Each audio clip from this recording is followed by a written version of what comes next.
Michelle, are you ready? I am. Oh, there you are. We'll get you in and out, Michelle, just because I know this is a day off for you, so you can have the floor to explain to everybody your plan. Okay, thank you. Good morning. I just wanted to go over, I have two positions I just wanted to touch base on. One that I'm asking for, I would like to create a position for a assistant child support coordinator. The purpose of this is I have a senior support investigator is actually retiring at the August 21st at the end of the month, and she's leaving, and we had looked at the position and we really feel that the reason we're asking for the assistant, while it's a grade above, is because the child support coordinator will probably be retiring in the next 2 years, and we just thought it would be a good transition as far as succession planning goes. The money piece of it is that that while the current position with the senior investigator was approximately $48,000, the new position, even though it's a grade 10, will be only the starting pay on that is $40,725, so it's an $8,000 savings. The senior has been with the county for 20 years, so I think that's why you'll see a significant savings there. So I think it is a good idea to be able to do. So I wanted to run that by you before we proceeded. Are you promoting from within, Michelle? I will attempt to. I'm not sure if I will have any candidates that will be interested at the time.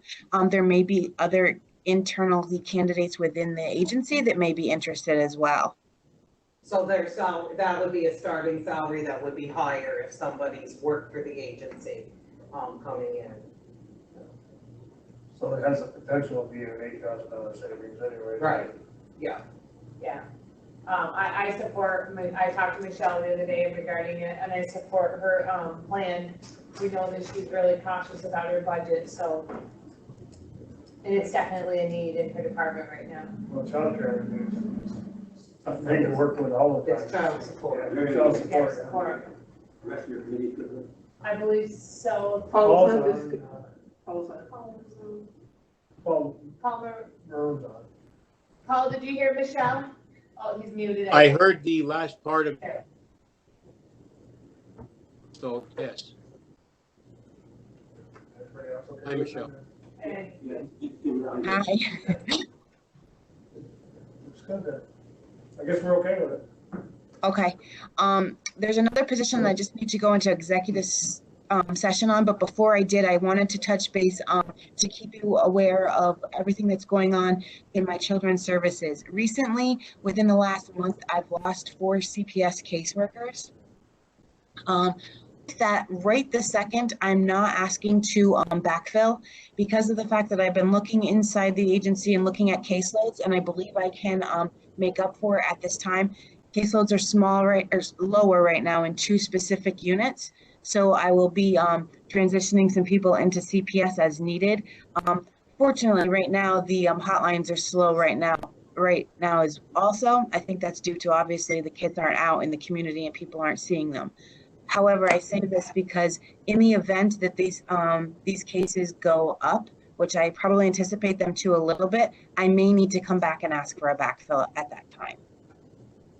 Michelle, why are they all leaving? Where are they going? I have one that we did not pass a probationary period. We had one that actually went and took a $20,000 increase somewhere else. One went back to school, and the other one, the one that's been with us for the longest time, it's been about, I think, 5 years. She was going to St. Joe's. Oh, great. Okay. So they all went for higher paying and they Yeah. like that. So it's not you the reason they're leaving. No.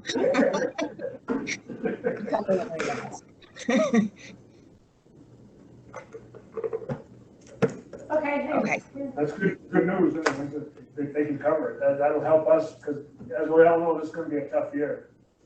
Yeah, I've been watching the caseloads and I can see certain units that were low, and I was actually thinking about it before COVID, but then COVID hit, so we kind of held off just to make sure. But with the hotlines not rolling in, knock on wood, right now things are low. She needs executive session for this. Yep, so we have to go into an executive session for Michelle Green also. Does Michelle need to talk about anything in open session prior? Because if so, we can have Michelle Overhill wait a Or few we can just minutes. go ahead and do executive session with her and then do Michelle Green, then. just Okay, go then into come back out? Back in or Okay. whatever we want. All right, Can I get a motion to go into executive session? someone. Okay, I'm gonna follow. So you need PJ and Jeremy to sign off for that? Yeah, and is there a way that we can tell them when we're back on? They can come back on at 10 o'clock. Okay. So we're gonna have the ones that aren't part of the executive sign off, and then, we'll resume at 10 o'clock. For a resolution request, can I have mine? Go ahead and switch yours. I have mine with the red. The health department received a grant in the amount of $6,700 that I wanted to talk a little bit about. It's in response to Franklin County's COVID-19 response in totality, specifically geared at food insecurity, vulnerable populations, and community education.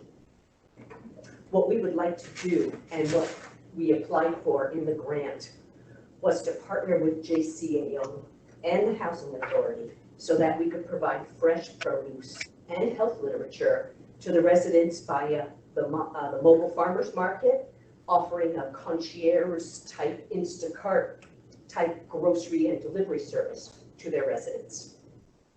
I just want to skip down to the data. Franklin County certainly met the eligibility criteria. County less than 80,000 people, more than 50% rural, poverty rate above 15.1%, 12+% food insecurity, and more than one risk factor. So the data behind this is such that the mobile farmer market makes 24 steps across the county in a week, and 9 of which are in the low-income housing facility areas. And during that time before COVID, sales had increased 55%. So what we know now is that there's a lot of food vouchers out there, and even some that can double up. There's the food box program.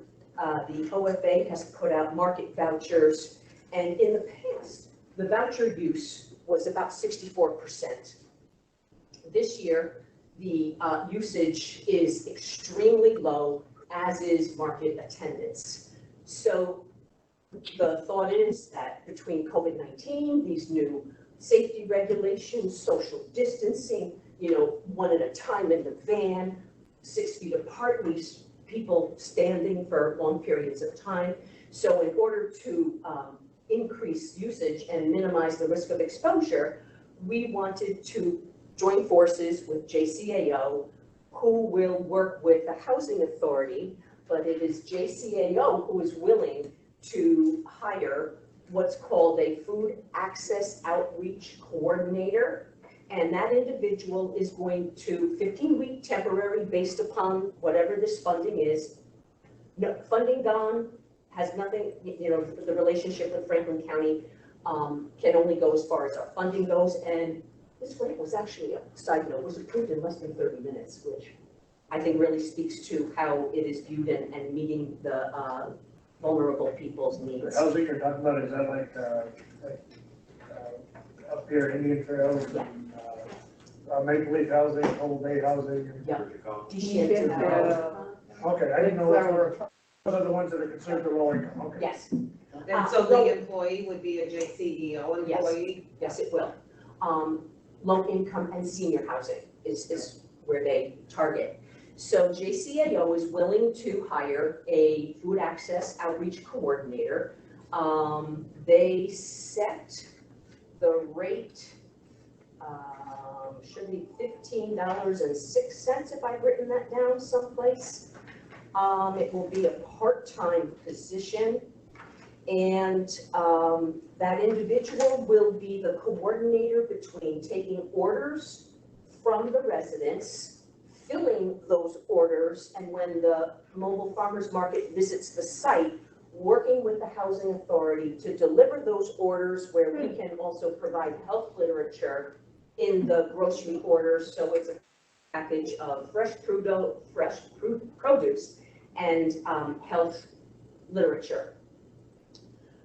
The goal is, long-term, is JCAO is really very thrilled about this, and they're willing to keep this, potentially put in the dollars to maybe keep this full-time, should what they're looking to determine is evidenced in an outcome, and that really is to have an increased usage through the vulnerable population in the county. So as far as the grant and the commitment to Franklin County, it is literally going to be to assist JCAO and this outreach coordinator implement not only this concierge Instacart kind of delivery service, but also they're going to be responsible for the training. They've got good connections with the housing authority. So it's going to pretty much go into JCAO's operations to not only work that with the food cart, but also with coordinating with the people, and we'll give them whatever health literature that they might require. And at the end of the $6,700, that is the total capacity that Franklin County can contribute, and that is to the extent of this grant. And then it will be at that point where JCAO will determine, is this something that we can get some more funding for? Now that we've had a demonstration, now that we've got this further data, we know this can work, and then JCAO said that they would potentially commit to hiring a full-time outreach coordinator. So, It's a one-shot deal for us, so it's not a. Yeah. And it's coming out of money that you have to use for something. that's the grant. 15-week position, we figure, because that will be when, by the end of the time the farmer's market stops its delivery. So they'll hire somebody for part-time, a couple hours a week, run the farmer's market, and help the folks get their fresh produce and their other health literature to them. And then hopefully they'll increase market usage. Could we partner with Office for the Aging around the home delivered meals as well, or would that just not, maybe adult centers, or leaving some boxes for people? I mean, they get the food vouchers too for the farmers market. Food pantries, yeah. So just a thought, no answer needed today. Just But that is a planting natural the outcome. seed, Yeah. yeah.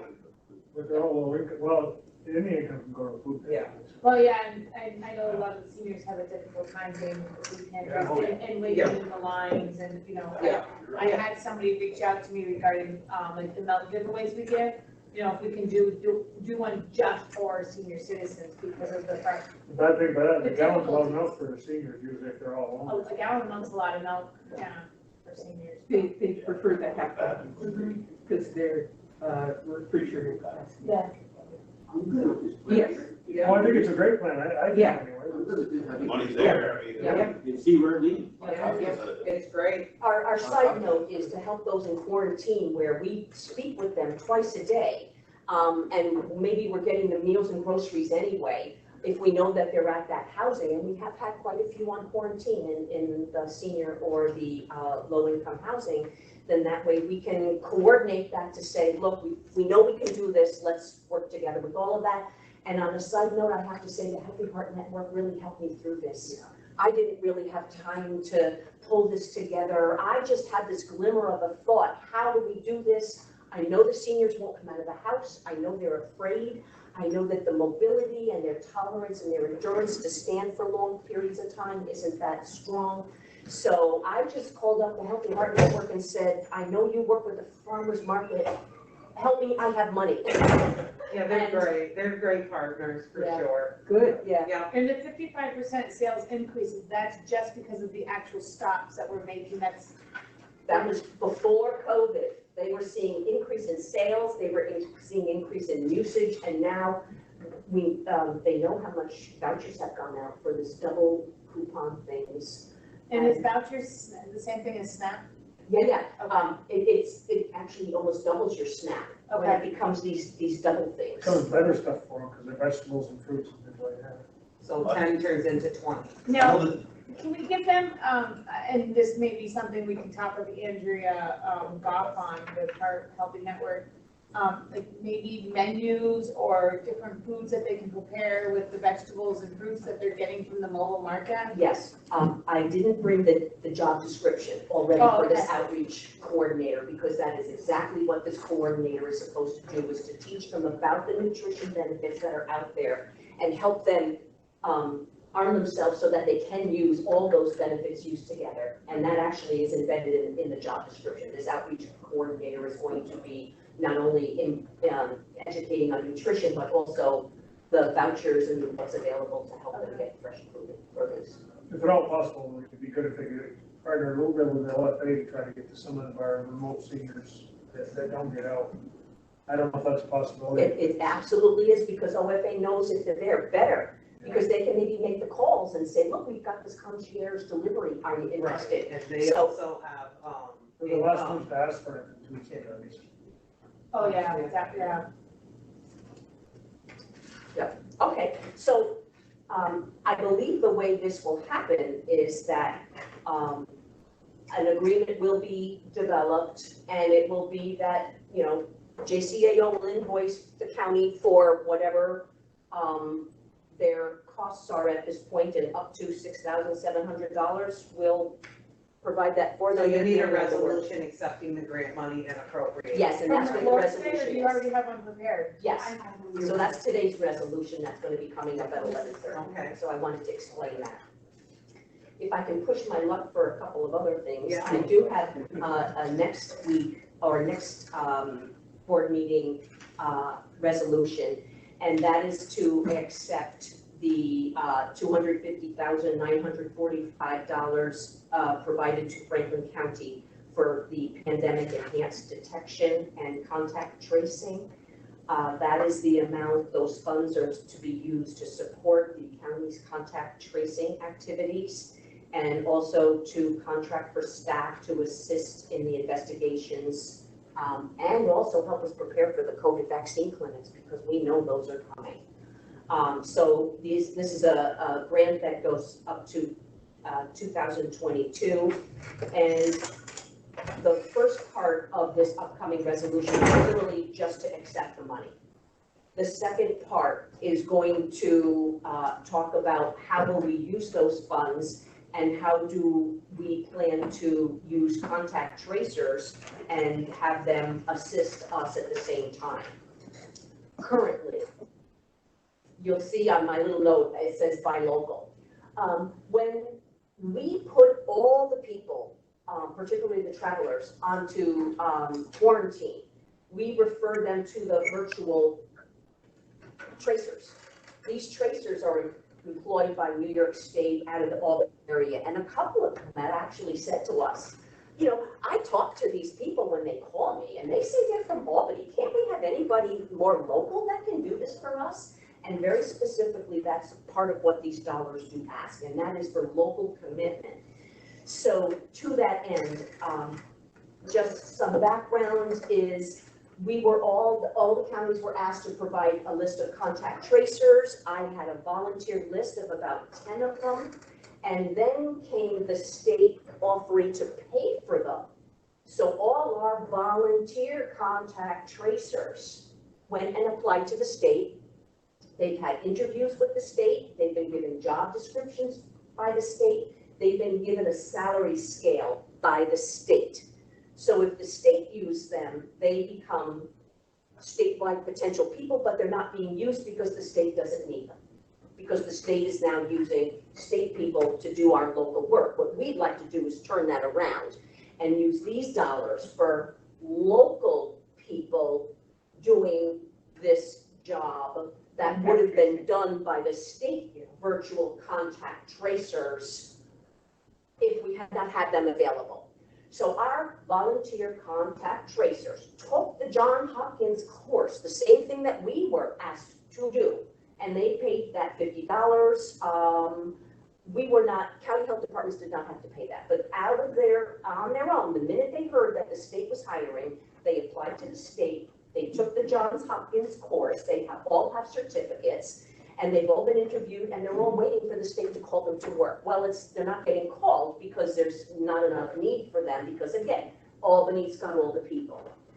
We'd like to match the same job description, the same salary that the state was gonna give them, because otherwise we can't compete. And put that in a package and set up a independent contractor capability so that we can contract out to local people the contact tracing that currently is done out of the state and out of Albany. Which would help you with your staff, because you're only limited with the number of people you have. And that is the whole point. Well, with schools reopening with about 8,500, this is an estimate of students and staff within the Franklin County schools, one of the things that I've been extremely worried about is the capability of our local health department in contact tracing. So I'm not sure 10 will be enough, 10 additional, but it's a good start. It's better than what we have. That's At right. least you're having somebody waiting. Because I feel like your public health team has done a remarkable job Yes.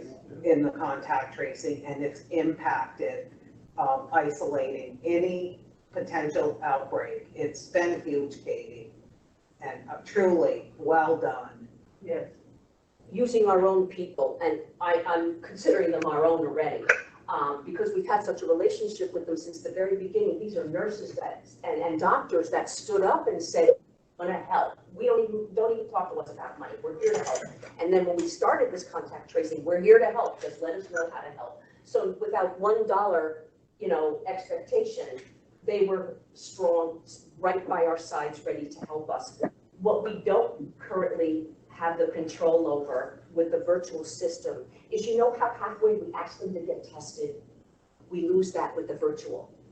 Because the communication comes from the virtual folks. We will sometimes make an extra call to them to say, will you come out, it's halfway, let's get you tested. So with our own people, we can train them that way, and we can have them following our own routine, our own policies. I included a supervisor rate. The state's paying supervisors $30 an hour. They're paying the contact tracers $27 an hour. We know this because they've already told us, oh, the state just employed me. They haven't given me any work, but they gave me my job description, they did my background checks, they did all that other stuff, and I'm just waiting to get employed. So they are waiting for work, and then that way we can use our own people, we can import our own policies, and it'll be independent contractors. Yes, they will. Not be employees. And you only use them when you need them.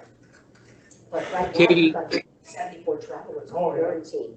We have no active cases, but we have hundreds. So It's all- there is They're work. all travelers, the 147? For the most part, yeah, either that or they're carryovers from the one active case, but the one active case is no longer, we have 0 active. Right. So those 147 really Are all are the travelers, they might be the Pulsman students, they might be some of the other students. Okay. Katie, where is this grant coming from? The $250,000 is coming from the CDC. This is a federal grant. And Okay, it is, we actually have $1 million. So I'm thinking if we spend the $250,000, I'm gonna say to the state, okay, we spent it. It's before 2022, we need more money because the state's keeping $1 million out of just Franklin County. So they're keeping quite a chunk of these federal All right. dollars coming Let's do through. it. So that will be the next round of resolutions, but I just wanted to explain it as long as I had the committee meeting with you. Makes sense.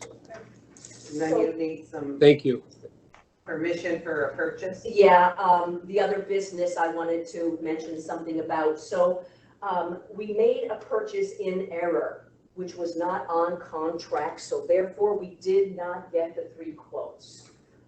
I don't know, something about Staples, you can open up one screen that says contract, another one that might say non-contract, and we've made a mistake. It's okay. So we didn't get the 3 quotes, but I have to send you an email. I'll CC the auditor so that she'll know that we got permission. And as a matter of fact, 100% of the items are reimbursable because for both preparedness dollars. So if you we just say, apologize. if you approve it today, Katie can send an email saying in Just send an person, email. copy me in, I and then will. I will verify it, okay? Okay, yep, And that should be good for the auditor. okay. So yes, Andrea, Ed, Yeah. Paul, Okay, so the It's not committee, like you haven't had your hands full with many other yeah, and sometimes you, Health. yeah. issues that we've had to deal And with. I really thank you for that indulgence because It's okay. it's been interesting. Just to keep things going the way they have, it's up for everybody. I think. Right. Sometimes I know, I spoke, we tried, vulnerable, I caught it right there, I fixed it twice, I have a spelling error. And it really is just a request for backfill for the EI service coordinator because of a resignation. Yes. Can you tell us an update on your, that new position Yes, where I you can. consolidated two positions into one? Oh, yeah. Yes, I can. Has it been filled? It is, the job offer has been made, the job offer has been accepted. There was, right off the candidate, personnel told me yesterday that the candidate was able to be contacted. And so the next step is setting up the physical. I already know that the startup date is mid-September, whenever that can be worked out. So that's moving full speed ahead. Thank you. So, all righty, thank you very much. I'm gonna try to do maybe some kind of a press release about this grant or something, because it's a good thing. Oh, good. so Donna, Katie's suggesting a press release. On the, Absolutely. okay, Yeah, all right. Thank you. good. We don't get a lot of good news, so it's good. Yes. Good. Katie, That's a good news. good choice on your new hire. Thank you. Excited. Comes back to roost. Hey, I think that's pretty much a Yeah, compliment. that's a great, It was a yeah. Yeah, it is. And we're lucky to get somebody like that back. Thanks, Katie. Thank you very much. Great asset for the town. Rather than wait till 10:30, Joe Keegan is on on now, so we'll go right into that. Okay. Yeah. Oh, yeah. Or Joe, you're committee, right? North Country Community College? It's, No, hold on. Okay. Oh, it's Ed then, okay, I'm sorry. What was it? You give me that one. No, I don't know why I thought. is it economic development? Or is it finance? I'll take it. Education is, sorry about that. Education is economic development, yeah. Okay, go for it, Ed. Go for it. You made it. Hi, Joe. Hey, Joe. Hi, Donna. Good morning, everybody. How are you? Morning, Joe. Morning, Paul. I just read the public hearing and we'll go right into the public hearing if that's okay. Okay, notice of public hearing on tentative budget of North Country Community College. Notice is hereby given that the Franklin County Legislature will meet in the chambers of the legislature, fourth floor, Courthouse, Malone, New York, at 10:30 a.m. on Thursday, August 13th, 2020. So holding a public hearing on the tentative budget of the North Country Community College for the fiscal year beginning September 1st, 2020. Further notice is hereby given that a copy of said tentative budget is on file at the office of said county legislature at the Courthouse, Malone, New York, where it may be inspected by any interested person during business hours. Citizens are invited to attend and have the right to provide written and oral comments.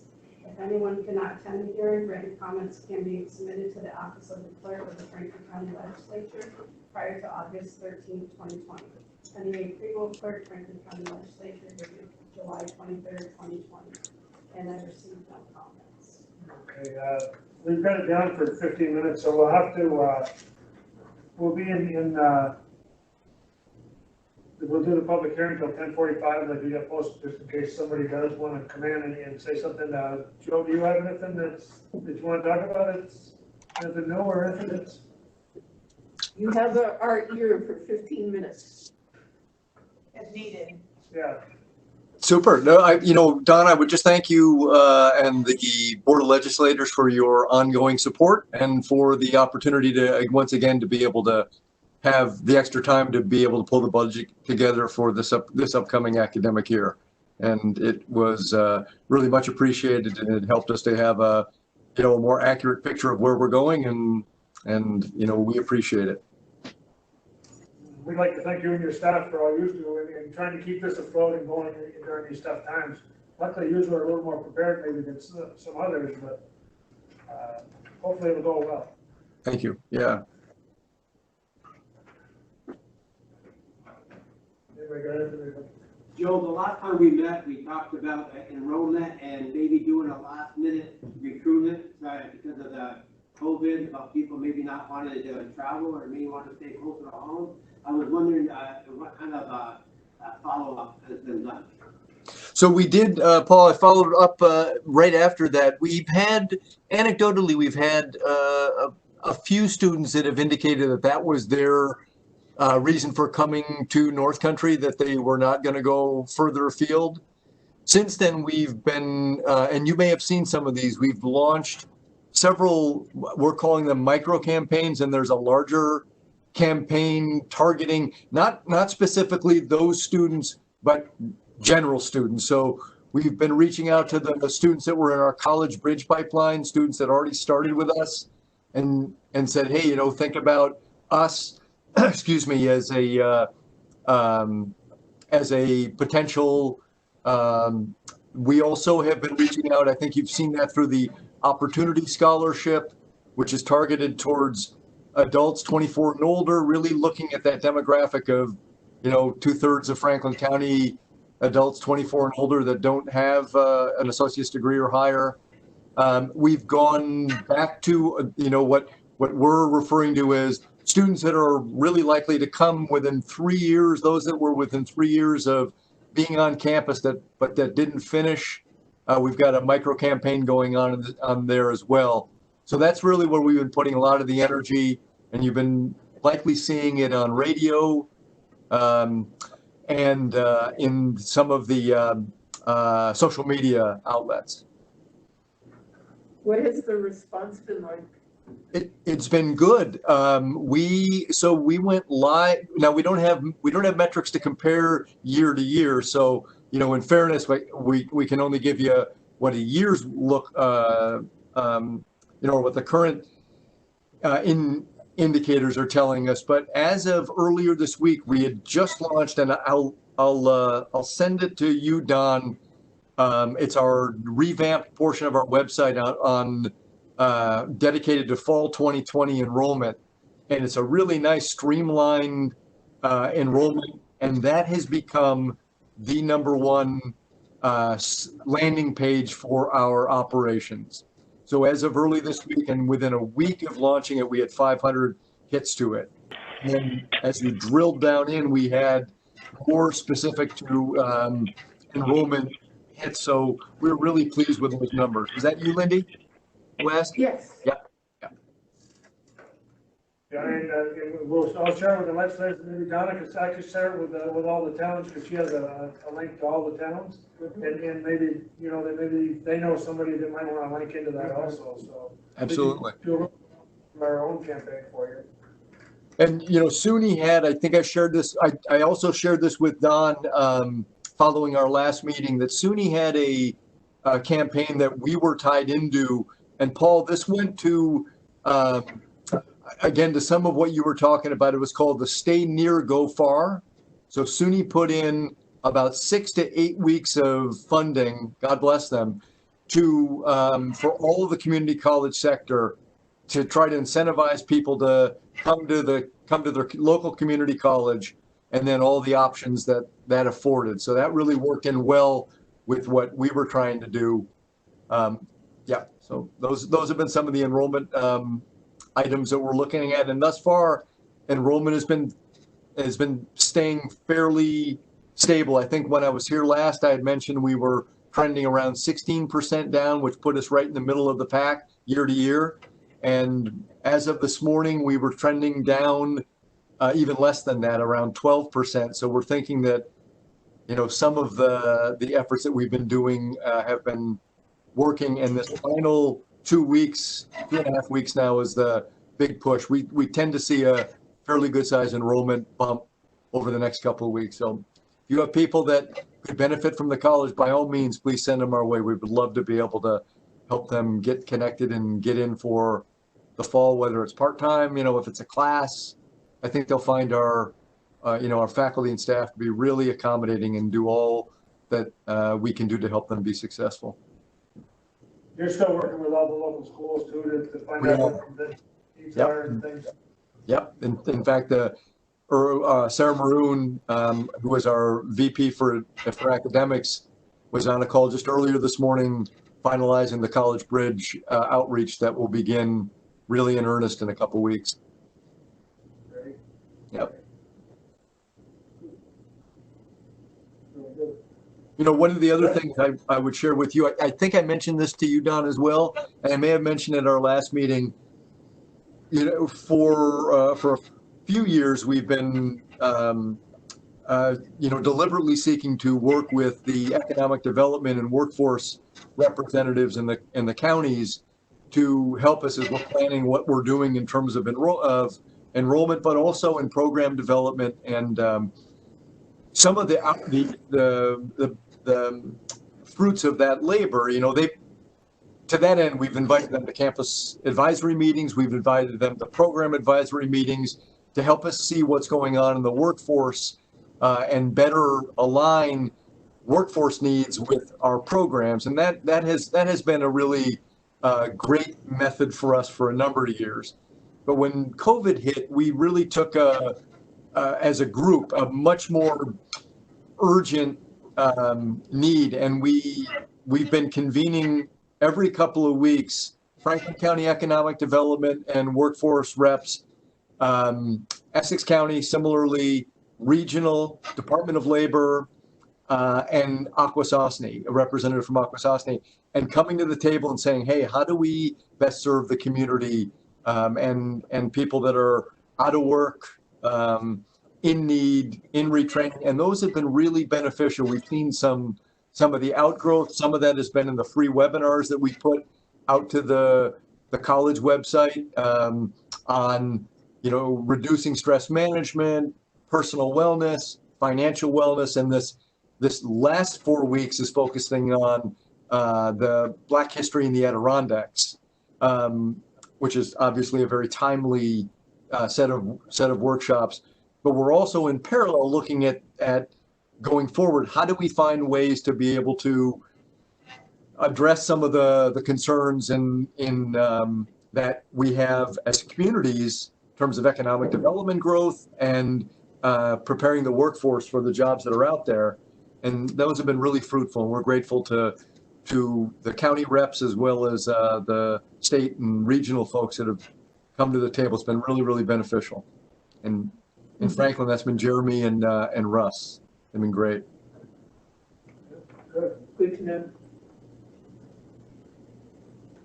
So, Joe, for the portions of the curriculum that cannot be virtual, the ones that really do need to be in person. Yeah. Are there specific things that would make a difference to stopping the spread of the virus and allowing you to go forward with those programs? What are the things that you need or desire and are looking for solutions on? Thank you for the question, Lindy, and the concern. I think we're pretty good. We had really great support from both SUNY and from the Department of Health, from Franklin County Public Health, Katie and Patty, Essex County Public Health, in being able to craft our plan so that it fit within the New York State Department of Health guidelines. And so from, you know, all the things that you are doing up there, social distancing, PPE, you know, safe practices, density reduction, signage, hand washing, all those elements, I think we're in pretty good shape. We're relatively well, not even relatively, we're very low residency for this year.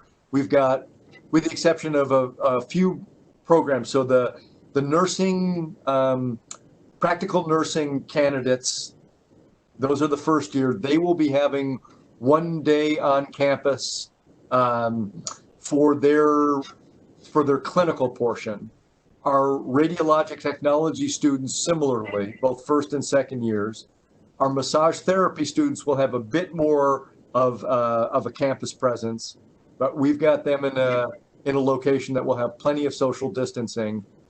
We have a hiking course that will be outside with social distancing, and we've got an environmental sciences lab. And so from an instructional standpoint, that's really the bulk of what's going to be happening on on campus. We will have instructional support, so tutoring, library for students, and we've got all of those protocols and precautions in place. And we've got similarly for students that need to work with our administrative offices in a face-to-face setting, we're asking them to do so by appointment so that we can reduce density in our offices. And we've set up barriers, we've got markers, and on all of those administrative and student support pieces, we've also got remote ability to deliver them. So students don't have to come to campus. If they prefer to, they can.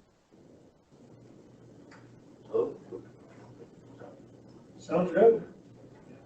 Sounds like you're doing all the right things anyways. You're on top of it. I'm sorry, Don, I missed that. It sounds like you're doing all the right things. Sounds like you're right on top of everything going on and the right way to do things. And hopefully your staff is all very supportive of all that and it's going to go smoothly. Yeah, we have a great, we really have a great staff, and people have been, sort of the North Country spirit is evident within our faculty and staff. They've, at every turn from that moment that really COVID hit to landing the spring semester successfully to preparing for the upcoming semester, it's so great to be able to go to the bank knowing that the staff and are have our back. So we've got a really good faculty and staff. That makes a big difference. Yep. Yeah, it hasn't been an easy time doing budgets this year, that's for sure. So you guys have worked hard on managing your budget, Joe, and Eric should be commended. Thank you. And Eric and Lisa have done an incredible lot of lifts and and I'm sure you are all in the same boat of all of the scenario planning. It's if there were only one scenario, that would have been easy. Boy, there were scenario after scenario after scenario, but yeah, they did great work. Yeah, not knowing who's gonna enroll or, where your state funding is going to come, if it's going to come or how much is gonna get cut, and we all had a crystal ball. Yeah, for sure. Yeah. The one thing I've been so impressed across our community writ large, not only in North Country, but across the North Country writ large, and is the camaraderie, the real sense that we're all in it together, and communities helping out communities, and you've seen expressions of that throughout. It's really been, it's one of the many silver linings that we've been able to see, and it makes me, it just confirms my decision many years ago to come to the North Country, and so glad to live here. It's just a great place to live and work and raise children. It's just, and you see it in spades. So Joe and his wife Lisa were volunteers at the Saranac Lake milk dairy giveaways, and also at the town of Vermontville, so the town of Franklin. So thank you for doing that, Joe and Lisa. Thank you for the opportunity. We had a great time, Lindy. It was a nice way to give back. We have another one on the 22nd. We'll be there. Count me in.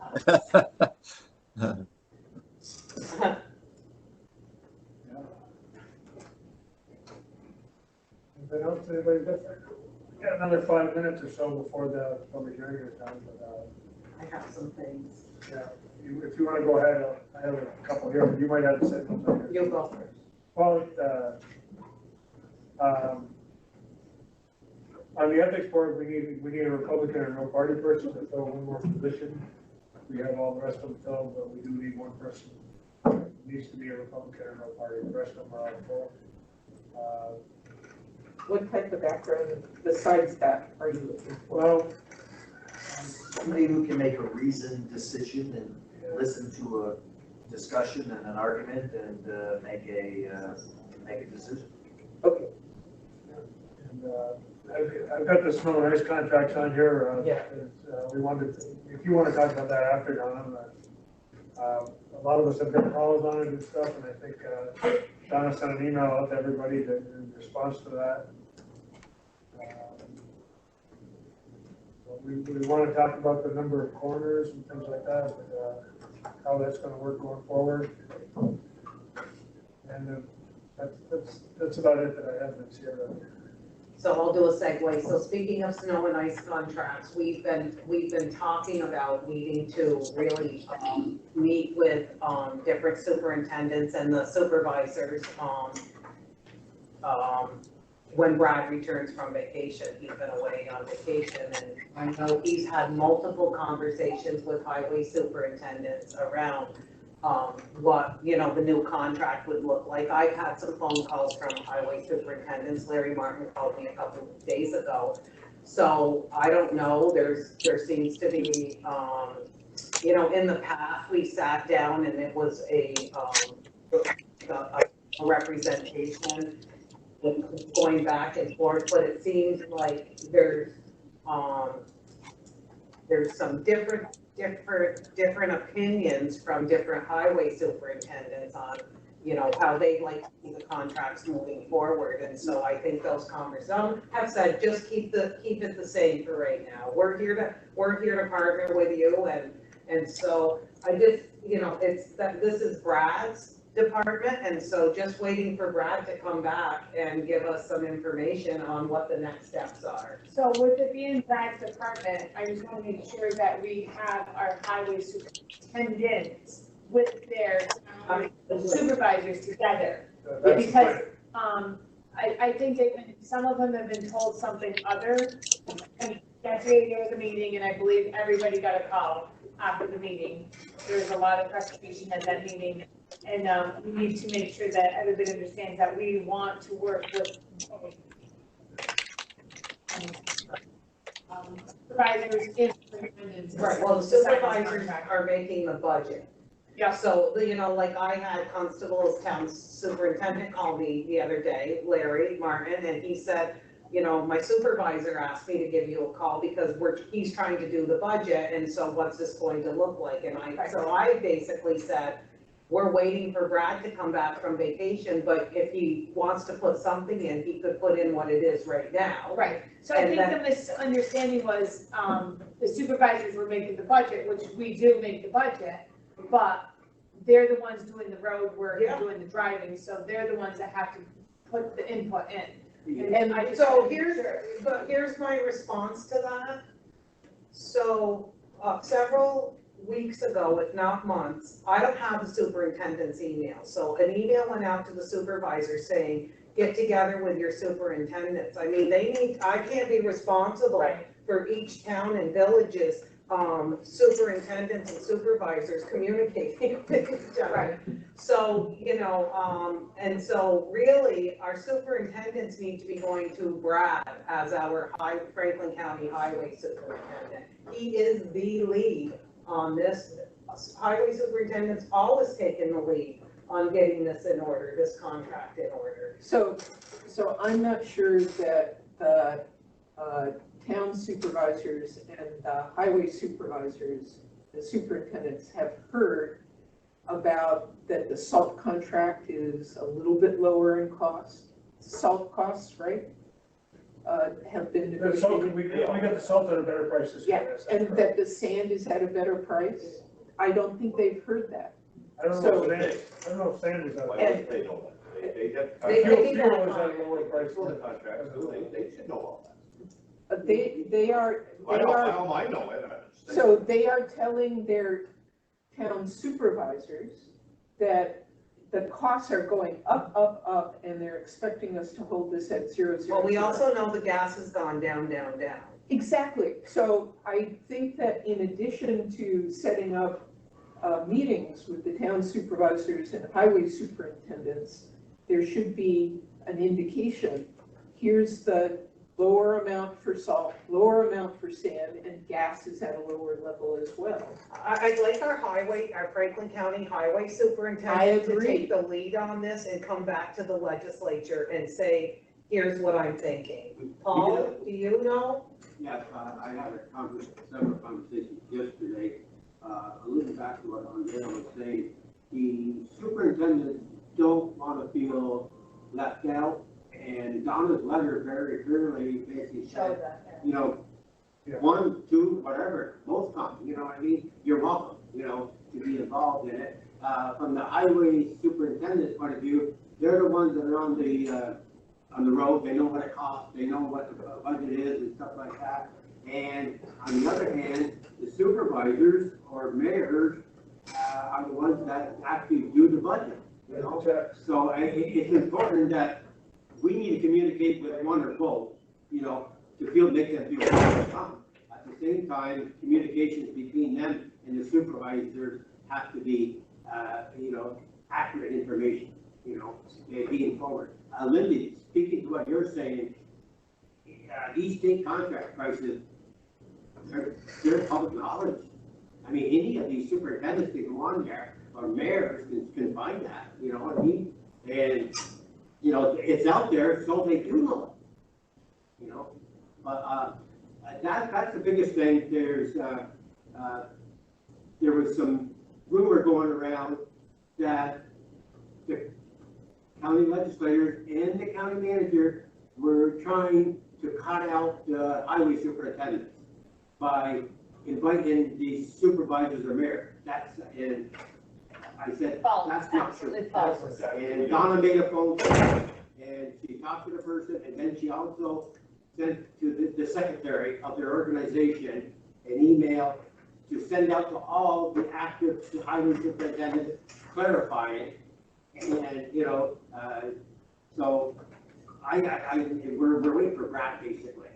And if I find out things, I'll keep you posted. And none of us were invited to the meeting that they had the.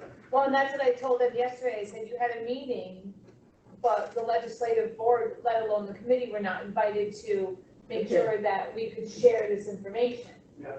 And I mean, I think 5 minutes after their meeting, I'm sure everybody's I phone. think everybody. Ringing. The last time we did this, we took care of it because Brad was new. That's right. John had started before John left, so we took it on That's us. correct. We spoke with the highway superintendents. And when we left that, it was finalized, everybody was happier, That's like a right. lark. Then all of a sudden, a month later, they're bitching about something, and, I mean, it's just weird. Mr. Chairman, I don't mean to interrupt, but I mean, I think Joe has other things he could do. I'm sure he's not too interested right now Yeah, I'm in our sorry. discussions on salt and the highway superintendents. So I'd like to close this meeting. If you would. Yeah, we'll close the public hearing now and, we'll go on to regular business. Sorry. Sorry, Joe. We get going sometimes, we forget, Joe, sorry about Sure that. you enjoyed it, Joe, this discussion, I'm sure. It's always good to be with you. Okay. Bye, Joe. Thank you. Thanks, everybody. Nice to see you all. See you, Joe. So we just need to, maybe improve our communication. Mutual, that, you know. We have, Kevin Lynch on now, so we'll, move her along and Kevin? You're welcome to sit here or sit there, Yeah, Penny said, Yeah. Kevin, are you there? or. I am. Good morning. Can you hear me okay? Morning. Anyway. There, we can see you now, okay. Hi, Kevin. Hi, everyone. How are you? Full off. How are you today? I'm good. I'm working from my home office, aka my workshop, but it's That's an awesome office. yeah, I play with model airplanes when I'm not busy working. Wow, that's pretty cool. Gotta have something, a hobby of some kind, right? Yep. Okay, well, I guess we're ready.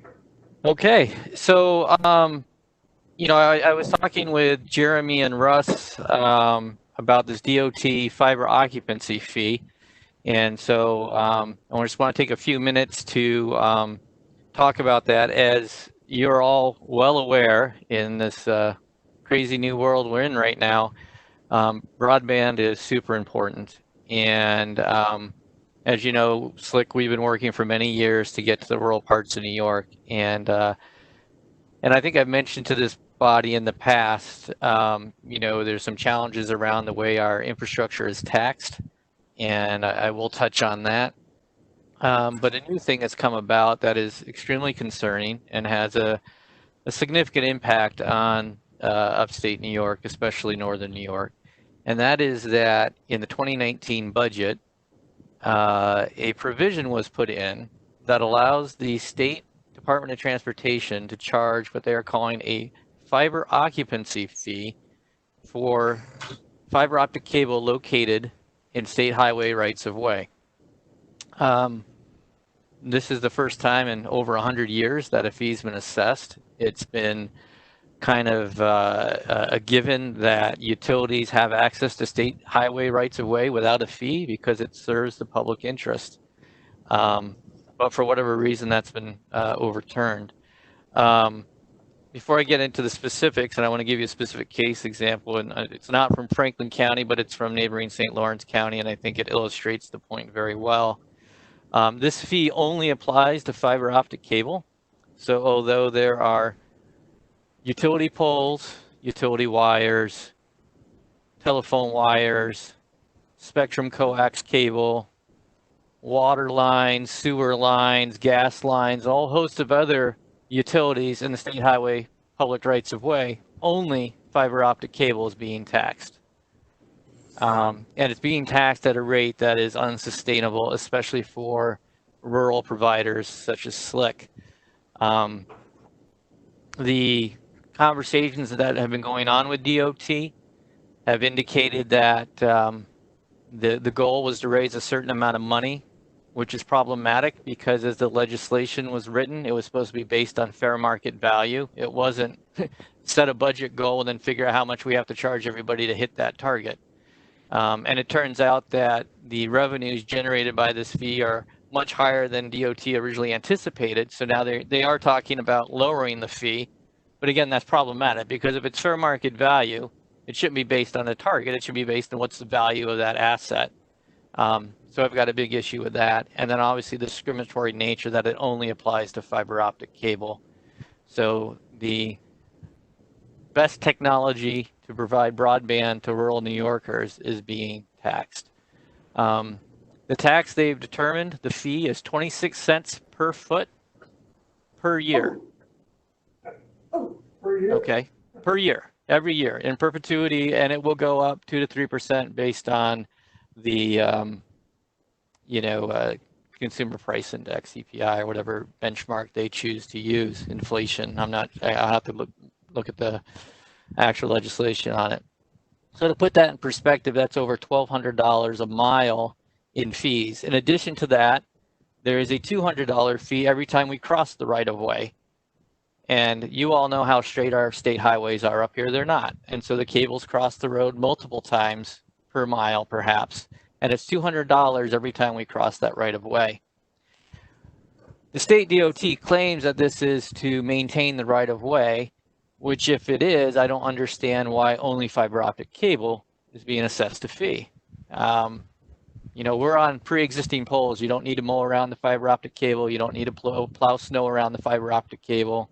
And in fact, a large portion of that right of way is not maintained except for in the summertime when it's mowed. So really big issue with that. And, to illustrate that, if I can, I'm going to try and share my screen. And, before I share my screen, I'll just give you some context. This fee, they did put a provision in there where if the fiber optic cable was funded through the New York State Broadband Program, it would be exempt. So for example, the stretch of fiber we just built on Route 30 headed south of Malone towards Lake Titus, at least for 5 years, will not be subject to this fee.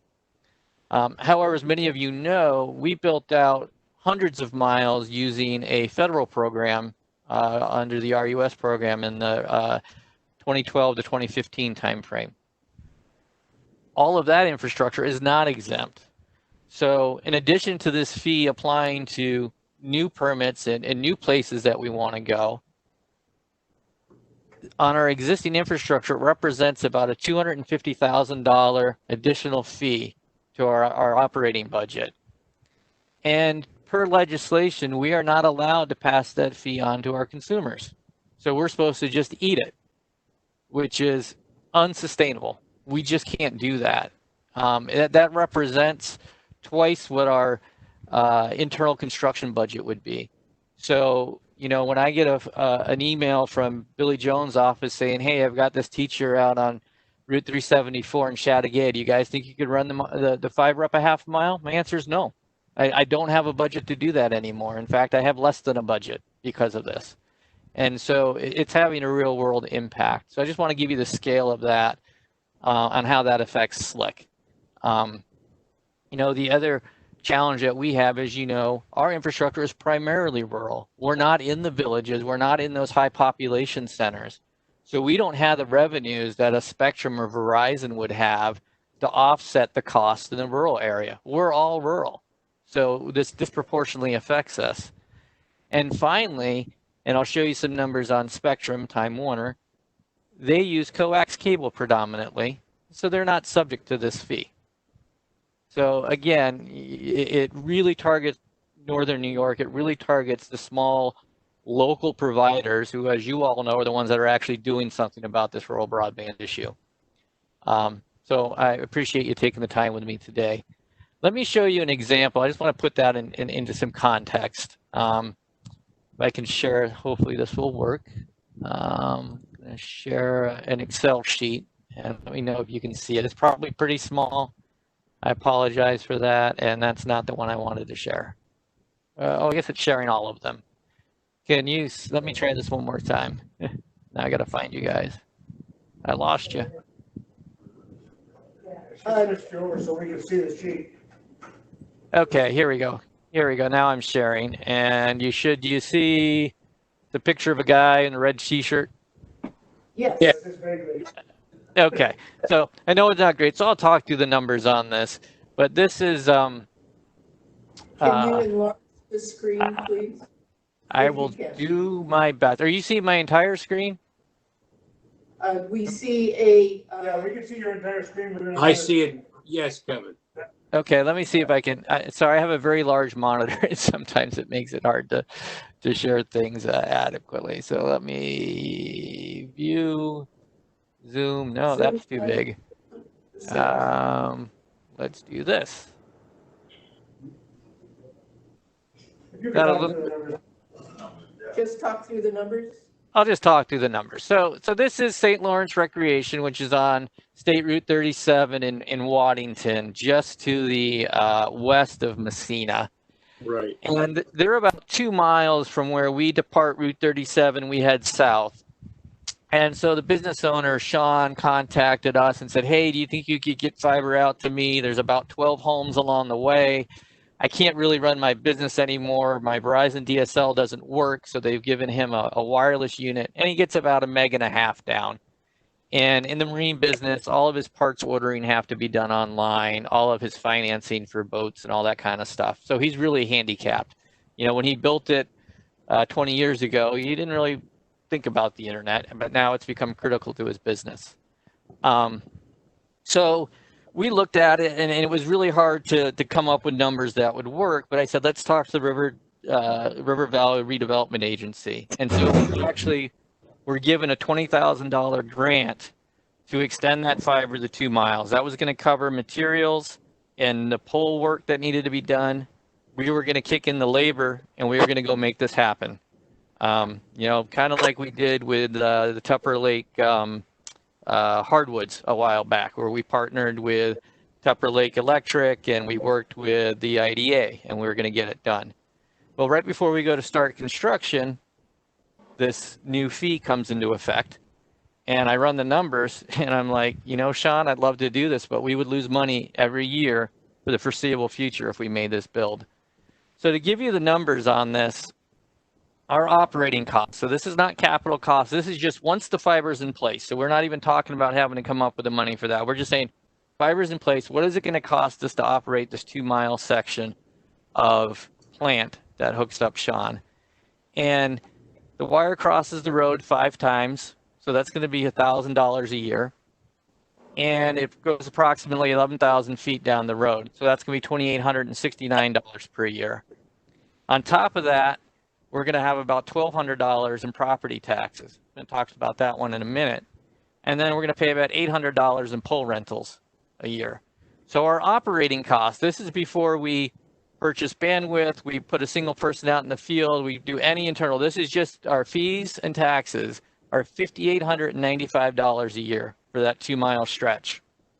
So what does that look like on the other side? Well, there's 12 homes and businesses. We'll assume we'll get 9.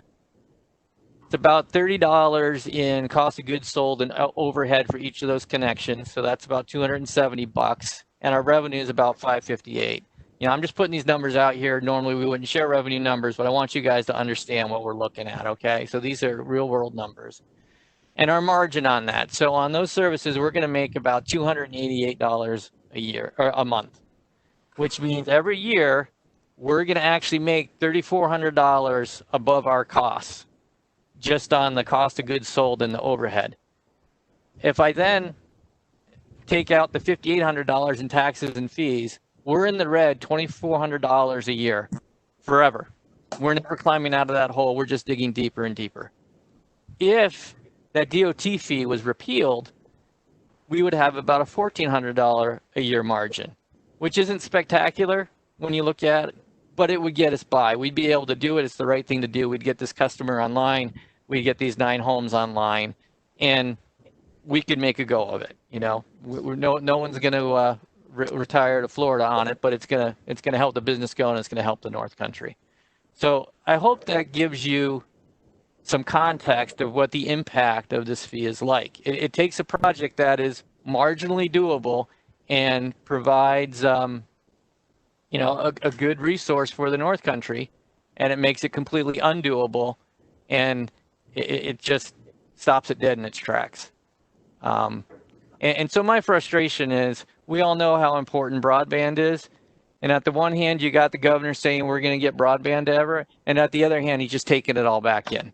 And it's cross purposes. One other thing I'd like to share with you, and unless you have questions, I can stop at any point for questions.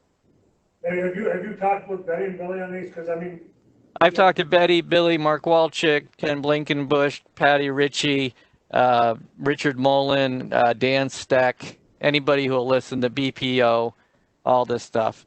The other thing I want to point out on this is in direct violation of federal law. Federal law, the FCC Telecommunications Act of 1936, amended 1996 or whatever it is, I can send you the reference on there.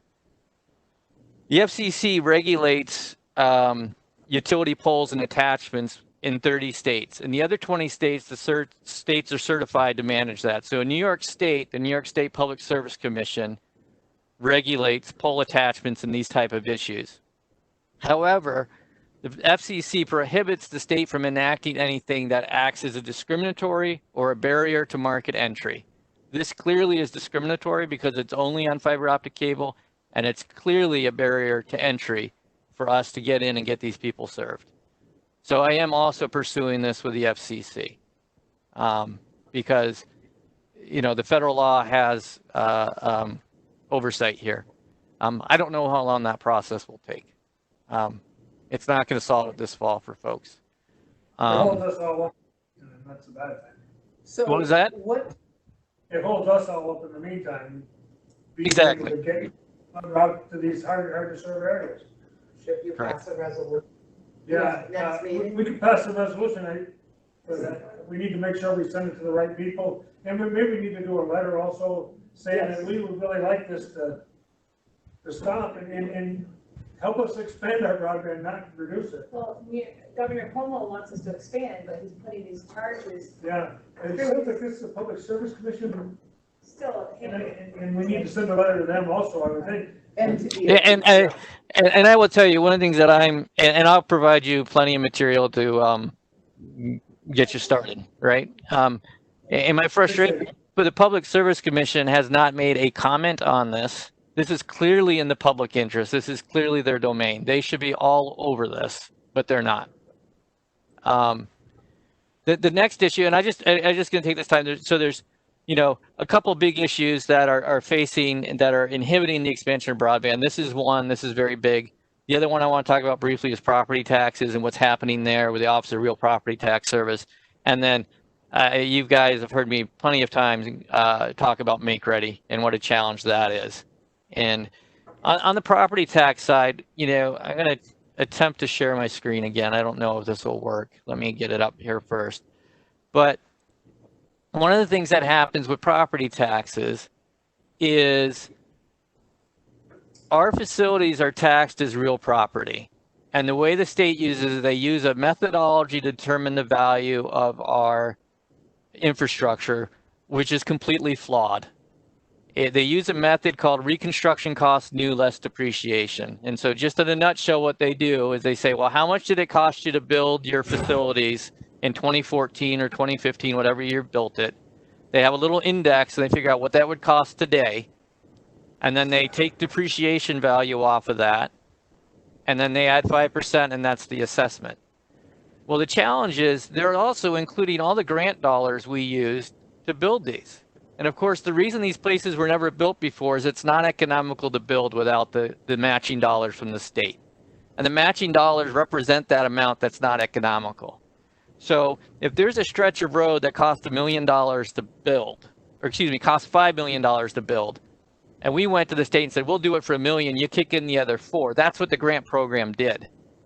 Well, now they're going to tax us on the full $5 million. Well, the point is that plant's not worth $5 million. I can't generate enough revenue to justify a $5 million plant, because if I had, I would have already built it, right? But we could only justify it once we got the cost down to $1 million. So in a nutshell, what's happened is the Office of Real Property Tax Services, our current assessments are about 150% of the total value of our company. So what that means is they're assessing our cables that are out on those poles about 150% of what our entire company is worth, which means that all our employees, our central office, our vehicles, our customer base, that's all worth negative, which is an impossibility. How can that be? And we've gone to the state tax hearing. We went to it. They continue to refuse, and so we're going to unfortunately have to take them to court. And the really disappointing thing about this is the State Office of Real Property Tax Services sets the assessment for our property that's in the right-of-way, the public right-of-way. It's called a special franchise. We pay that, Verizon pays that, National Grid pays that, Spectrum pays that. On the private property, they provide a ceiling to the local assessor. It says you can't assess it any higher than this. And in practice, the assessors say, well, then that's the value. And the real disappointment is the only way we can do it is we now have to sue the taxing jurisdiction, who doesn't set the assessment, who has no say in the assessment because it comes from the state. But the only way we can challenge it is to sue the local municipality, which we don't want to do, but it's our only way we're going to get relief. And I just want to put a fine point on this to show you. So I looked up for the town of Malone, our assessment in a special franchise, that's for our plant that's on the right of way, you know, on Route 30, on Route 11, going through town, it's on the public streets.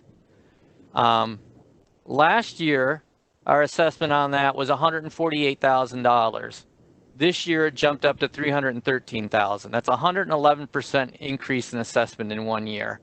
And this does not include the new construction going down to Lake Titus, because that wasn't active in the 2018 year when these numbers were put together. So that's going to go up even more next year. And just as a comparison, Time Warner, Spectrum, who serves all of the village, correct? Anybody confirm that? Okay. Yes. Their assessed value is $119,000. Less than a third of ours. And think of the number of customers they have and the number of customers we have. It's night and day. Because the cable plant is assessed differently. Yes, go ahead. Can we do some education with the assessors in the different areas to try to help that out, or? I have tried. We've met with them, we've explained it, and we've grieved the case, and then every time it's been turned over because they say, well, we don't know anything about utility assessments. We just have to rely on the state's numbers. And to that effect, I don't blame them because it's a very opaque system. The other point I want to point out is what's called the property that's on our equipment, our poles and lines that are on private property. So going through someone's field, going through someone's backyard. In the case of Time Warner, they're considered a cable company. They don't pay tax on that. It's exempt. Ours, even though we provide TV services within the town of Malone, Orbs refuses to recognize that we are a cable company, and therefore we are taxed on that in the private right of way. And that's another $100,000 plus assessment. So even though we're registered with the FCC as a cable TV provider for the town of Malone, we're registered with the New York State Public Service Commission as a cable provider, the Office of Real Property Tax Service decides, no, you're telecommunications. So even though Spectrum provides voice, data, video, Slick provides voice, data, video, we are taxed drastically different. And this goes jurisdiction by jurisdiction by jurisdiction. And you know how eager they have been to expand into rural areas. In fact, the only time they do it now is now that we built down into Lake Titus and Owlhead, there's Time Warner. Begging them for years to build down there, they refuse. And within 3 months of us going down there, they're on the poles bringing service to those people, competing with us. So it's very frustrating. And then my final point on the Make Ready, it just continues to be out of hand. We've seen the cost there go up 400 or 500%.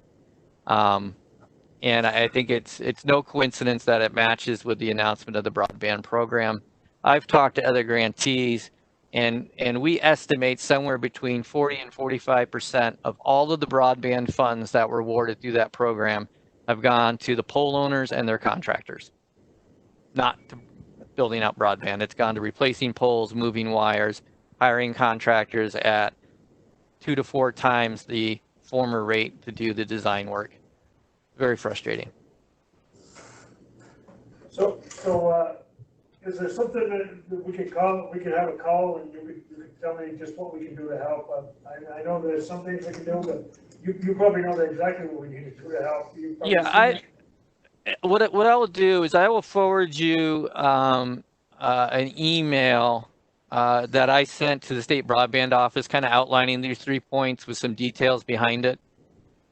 And I think it'll kind of lay out the case. I know that was a lot that I just downloaded, but it kind of hopefully will break that up, and then we can have an exchange for clarification.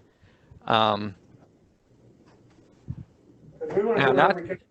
We just need to know what it is we can do. Yeah, absolutely, and I really we really appreciate your support. I do want to, and some good news I want to share with you all real quick before I don't want it all be gloom and doom. We have, I finally got the Make Ready packages back going down in town of Duane, so construction should start there within the next 4 weeks. So that is very good news.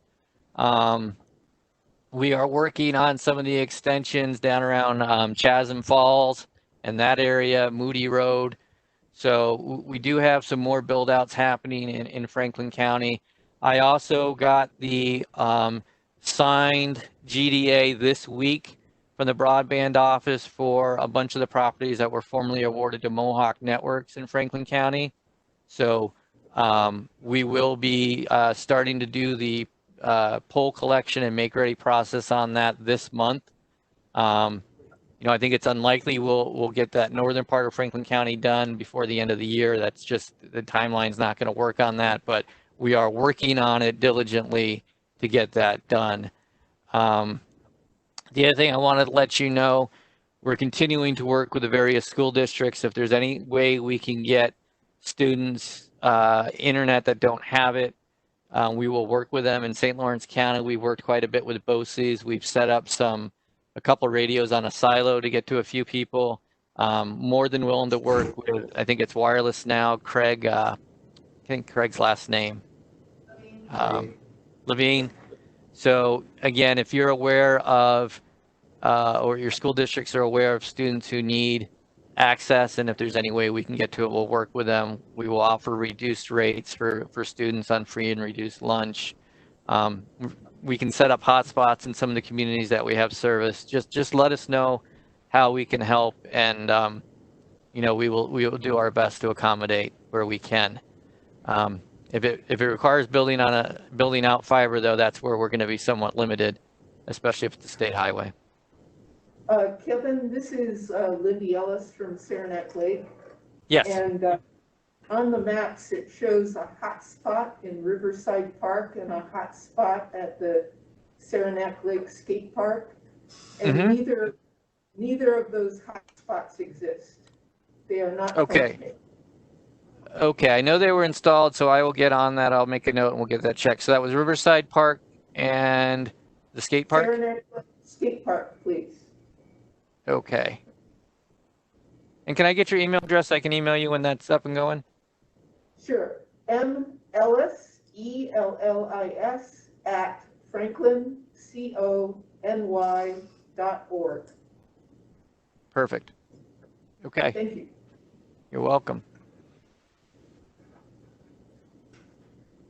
Any other questions I can answer for you all?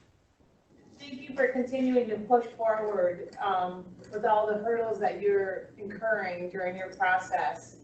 You know, Governor Cuomo wanted broadband to all of our students, and, you know, these extra fees that you're incurring between the state and the public service, I mean, we've got to help work through this with you, and I know that you've reached out to the higher legislation to help you with that. We'll continue to support you because we know how important it is for our children and our communities to have broadband, especially with, we don't know what's going on directly with COVID and the future of schooling. Correct. And you know, one thing I propose, and I also, just so you know, I spoke with Senator Gillibrand's office and Elise Stefanik's office on this issue as well. And obviously they're federal, but asking them to encourage, because one of these things with there are additional federal dollars available for different programs, but since those aren't exempt from these fees, you know, we're in a situation where we aren't. You know, it doesn't make sense for us to take federal dollars just to turn around and hand them back to the state. And that doesn't work for us. So they're involved as well. And, you know, the one suggestion we have on this DOT fee is the governor has emergency powers. With a pen stroke, he could fix this problem. And you're gonna send me some information so we can try to help as much as we can. Absolutely. And what's the best email address for that? I'm sorry. So it's just D-A-B-I-E-W, the same as Wendy's on the end, Franklin, C-O-N-Y. Got it. Kevin, is there a phone number school administrators could call, if they, you know, if they have a need for students to, you know, for the, like you were just talking about? Absolutely. They can just call me direct on my cell. It's 315-244-7738. Now, the other thing too, I don't know is, I know in St. Lawrence County, BOCES kind of coordinates for the county. Does BOCES coordinate tech for most of Franklin County, or is it a mix? I think it's BOCES through NARIC, but so I can Okay. shoot an email to Dale Briel, he's the superintendent of BOCES for Franklin Essex. Hamilton. Perfect. So what I did, and that's great. What I did with the St. Lawrence County BOCES is I provided them a password and login to our network map. And that in that case, Lori could just go in, she could look up addresses, she could see everywhere we are. Again, we don't necessarily make that information public, but it's also not, you know, not top secret either. So we can share that with BOCES, and that can help them to know where we are and where we're not. The other thing that I've done with St. Lawrence County BOCES is I have a pretty good sense where Spectrum is. And so, you know, one of the questions that tends to go out to the school parents is, do you have access to internet? In a lot of cases, they interpret that as, like, I don't currently get internet. And so they say, I don't have access, but in fact, it's right there. They just aren't subscribing to it. So we can kind of work with them on that and, you know, get people connected, let them know they can talk to Spectrum and again, I know Craig Levine covers some areas in the northern part of the county. We might be able to do some additional wireless connections to help folks out. Thank you. Sounds good. Thank you very much. I really appreciate your time this morning. Thanks so much. Thanks, Kevin. Don, I just wanted to offer our assistance in any way possible. Okay, he's gonna send me some information and maybe we can get together and work together and try to push this stuff forward. Sure. But we gotta do something. Thank you very much. Andrea said it. So whoever wants to outdone it, he wants to probably speed up. Yeah, and maybe you could point out that it's hurting us, it's gonna help us, you know. You made a lot of promises about this body, and kind of. Sure, we'll put every force we can forward to try to help that out, and if you have some information also, we'll know. Okay, so we're gonna, start with, Russ. Russ, You're up. Sir?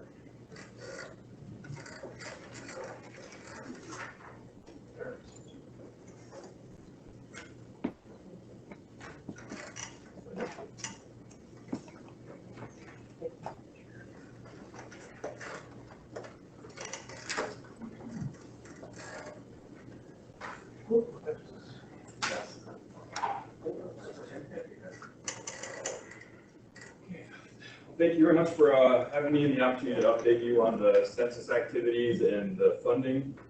Before we get into the proposal, I just wanted to thank the legislature and Donna for the suggestion to have the census workers at the milk giveaways.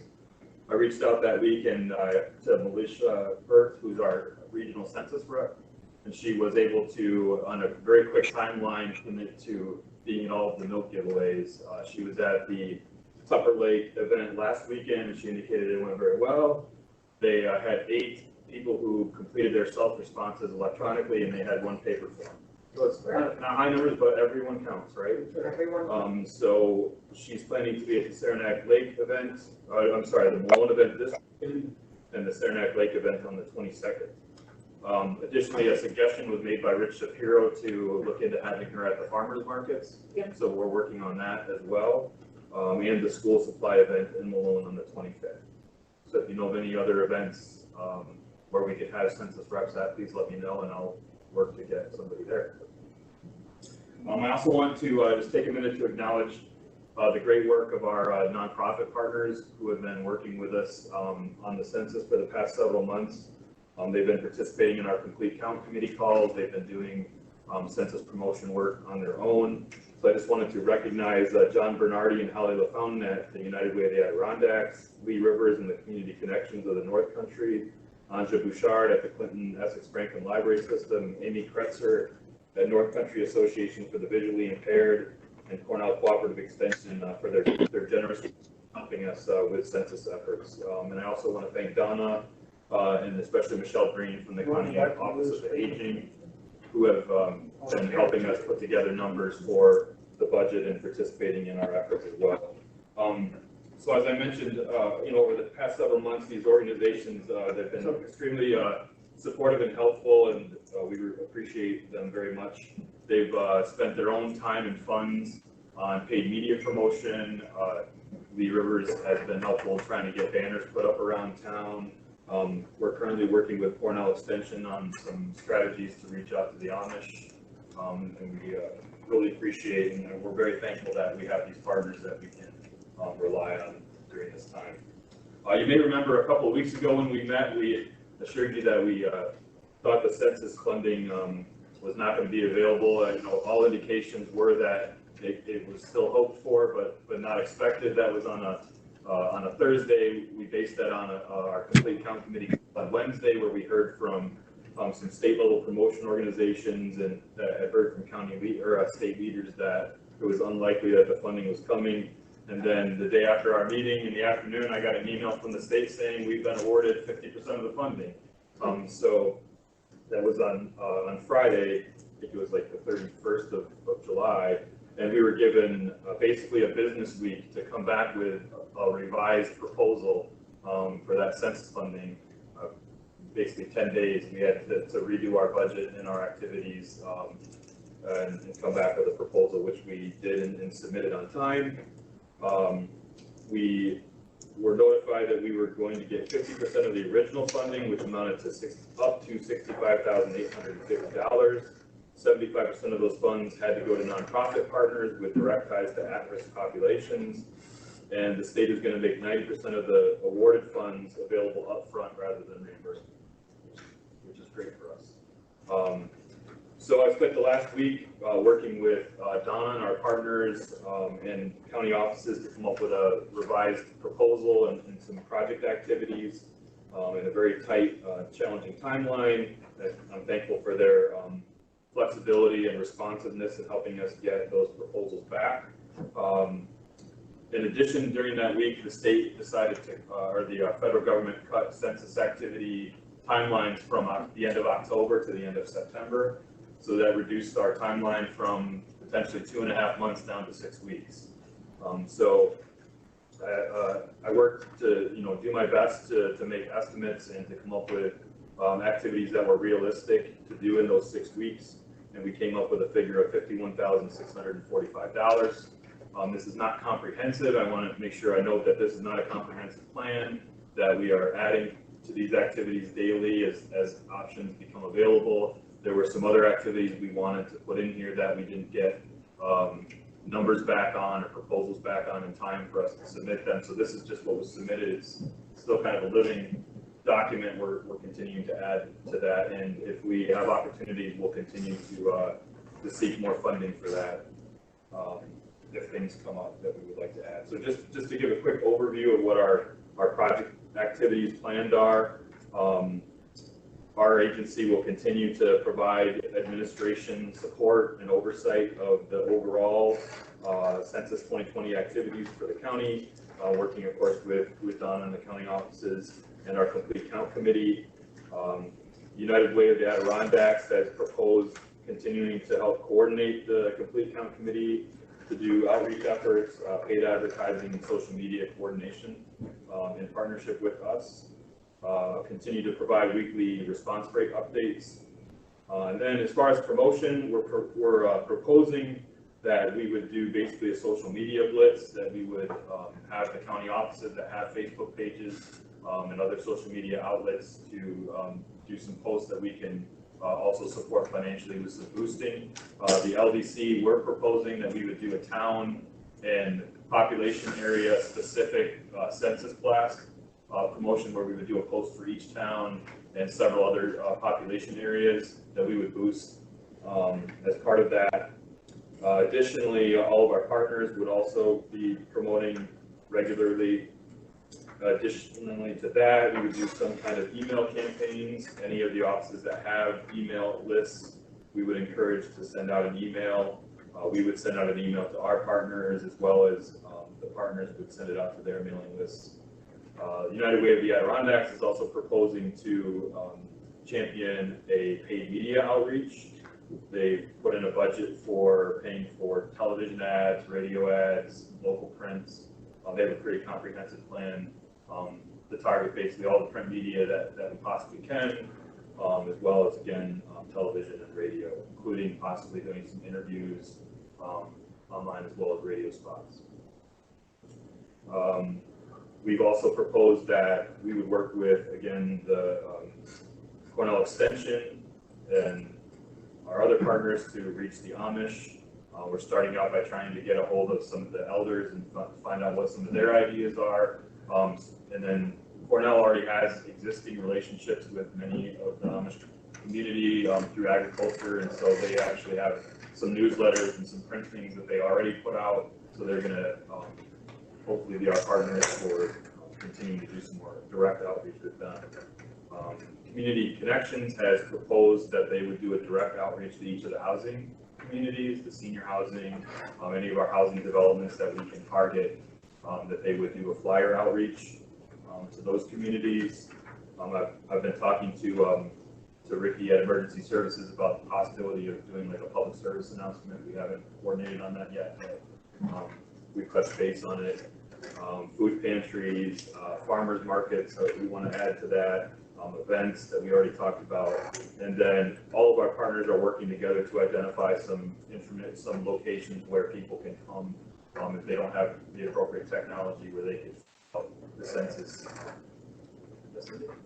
So I would hypothesize that we have reached the people who have technology capability. People with cell phones, people with computers, we've reached them. And it's the people who do not have cell phones and do not have computers and do not read the paper that may be the undercounted ones. So I would suggest partnering with convenience stores and grocery stores and having locations where you have a setup outside to contact people, where people go for food and gas would be a recommendation. So absolutely, make a note of that, and we'll follow up on any opportunities that we can find. The library That's system- just my hypothesis. What do other people think? Yeah. Right, also through maybe with Department of Social Services. Great. That's a good When idea. they're coming in, Going outside. Yeah. they're coming in, or, caseworkers, when they're visiting homes, can remind them to fill out their census or walk them through it. Really great idea. That is part of our budget plan, is time for both the Office of the Aging and DSS, Community Services, Behavioral Health. I budgeted time for all those offices to try to connect with each of their cases at least once. And I've worked with the department heads to get some of those numbers, so. Yeah, so they've been identified as part of the committee, Right, those department heads. right, From the very beginning. right, right. So that is part of our county plan. The library system would be able to purchase some laptops from this grant that we would be able to use, again, for technology. And then the North Country Association for the Visually Impaired is also going to be doing an outreach campaign with materials specifically directed at people with visual impairments. Right now, the libraries are closed. People cannot access the equipment in the libraries. Yes, they're planning on setting up some kiosks. Okay, great. that we're- I also wanted to add the importance of, and I would request that you would all do as much outreach as you can around seasonal homeowners. A lot of people who own seasonal homes or second homes don't realize that they also need to complete the census for additional properties that they own, or else they'll continue to show up as non-responses. And I think that's what we're seeing in a lot of our towns that have high second home populations. Our response rates look very low. So I think that's because many of those are second properties. People who maybe live in other areas or other communities don't realize that they should also go on and report for those addresses also. Can you send us a paragraph on that? Absolutely. Because I've mentioned this to people and people say, that's not where they're counted. Right, they're not counted there, but they would go in and enter their address and put 0 for Okay. that address. All right. And, Right. and at the farmer's market, if they have a sign for that, Right. a poster, you get a lot of seasonal homeowners at the farmer's market. Okay, great. Because then that still counts, it captures, right? It does, so it Yeah. shows that that address has responded. If there's a residence there of any kind, but it's an old camp that's fallen in, they still want some Right. response from it. Right, if it's been identified as an address, particularly if it's a 911 address, or Right. even if it shows up as an address, they need to report for that. 10 years ago, when I did the census, I went down a lot of back roads where nobody had been in a long time and had to leave with packets because they told me to. Right, and I was out for a walk the other night and ran into our, one of our census workers who was knocking on doors. So they are out doing that, and they have a list of places that they don't know if they're vacant or not, that they're knocking on doors, checking the neighbors and things like that. So that is going on, but that is important. We did just do a social media post on this yesterday on the economic development page, the LDC page, and then I have a flyer that I'm happy to send out to everyone. And also, Russ, they were at the Tupper Lake food distribution last weekend.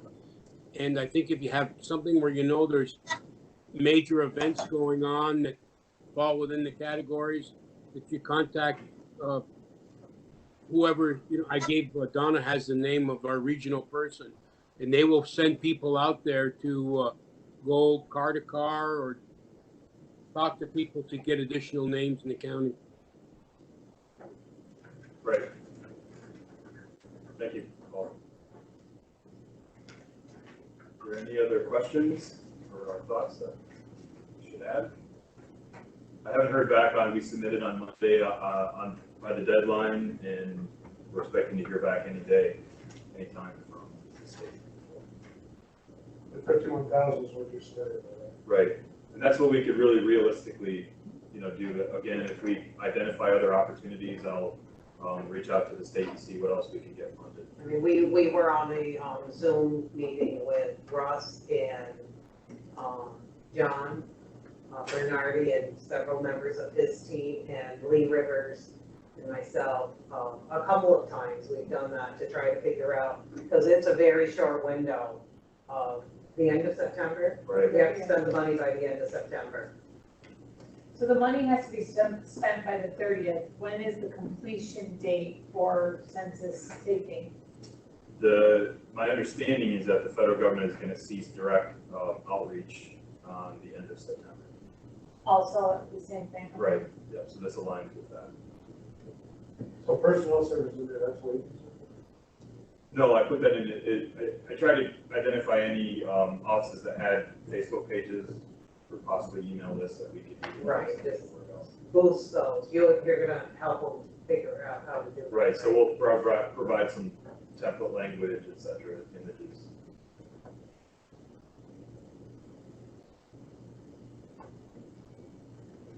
Anybody got any questions for us? Thank you very much. Okay. Not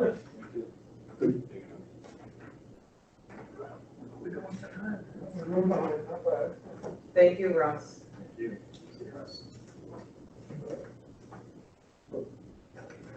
Call the meeting order, stand with the pledge. Pledge Allegiance to the flag of the United States of America and to the republic for which it stands, one nation, under God, indivisible, with liberty and justice for all.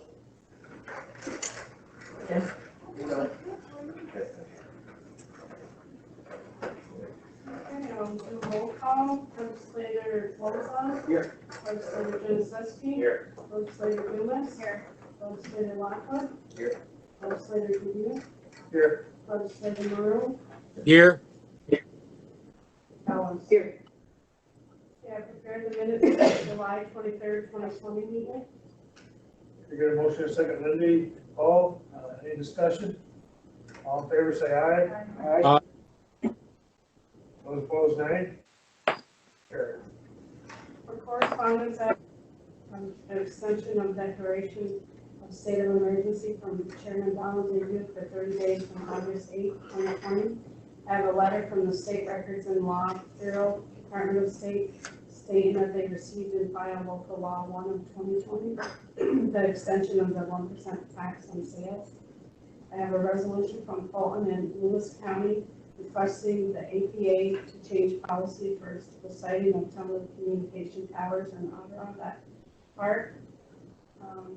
We have an adopted 2021 self-insurance budget / premium from Kim Goodrow, the plan administrator. And I have financial reports from Capital District Regional Off-Track Vetting Corporation for January, February, March of 2020. I get a motion, a second, to accept these. Andrea, Ed, any discussion? All in favor, say aye. Aye. Those opposed, nay. Motion carried. Please go with the resolutions. Resolution number 157 is offered by Human Resource Committee related to authorization to amend resolution number 146, authorization to pay 2 2019 fourth quarter payments, community services. Motion, second, Andrea. Okay, any discussion? All in favor, say aye. Aye. Those opposed, nay. Motion carried.